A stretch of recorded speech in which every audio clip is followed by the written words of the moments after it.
வேர்ட்ல cut, copy and paste பார்க்க போறோம். ஓகேங்களா? ஃபர்ஸ்ட் பார்த்தீங்கன்னா, செலக்ட் பண்ணிக்க டேட்டாவ கண்ட்ரோல் ஏ குடுத்தீங்கன்னா டேட்டா செலக்ட் ஆயிரும். செலக்ட் ஆனதுக்கப்புறம் என்ன பண்றீங்கன்னா, இந்த காப்பிங்கிற பட்டன் இதை வந்து பிரஸ் பண்ணுங்க. ஓகேங்களா? காப்பி அப்படின்னா கண்ட்ரோல் சி. ஷார்ட்கட் பார்த்தீங்கன்னா கண்ட்ரோல் சி. அப்படின்னா கண்ட்ரோல் சி கொடுக்கலாம். இல்லைன்னா இந்த பட்டனை வந்து கிளிக் கொடுத்தீங்கன்னா காப்பி ஆயிரும்.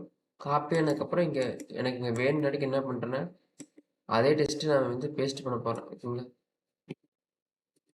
இப்போ கண்ட்ரோல் வி கொடுத்தீங்கன்னா பேஸ்ட். ஓகேங்களா? கண்ட்ரோல் வி கொடுத்தா பேஸ்ட் ஆயிரும். இல்லைன்னா இங்கே இருக்கிற ஆப்ஷன் கொண்டு போய் கீழே வந்து கொடுத்தீங்கன்னா மறுபடியும் பேஸ்ட் ஆயிரும். ஓகேங்களா? கண்ட்ரோல் வினா பேஸ்ட், கண்ட்ரோல் சினா காப்பி. ஓகேங்களா?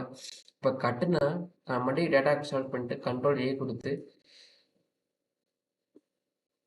செலக்ட் பண்ணிட்டு செலக்ட் பண்ணதுக்கப்புறம் என்ன பண்ணுறீங்கன்னா, கட்டுங்கிற ஆப்ஷன் கொடுத்தீங்கன்னா டேட்டா வந்து கட் ஆயிரும். ஓகேங்களா? நம்மளுக்கு அந்த டேட்டா வந்து ரிமூவ் ஆகிற அந்த இடத்துல வந்து நம்மளுக்கு எங்கே வேணுமோ அந்த இடத்துல வச்சு கண்ட்ரோல் வி கொடுத்தீங்கன்னா மறுபடியும் அந்த டேட்டா பேஸ்ட் ஆயிரும். ஓகேங்களா? இதுதான் ஃபார்மேட்.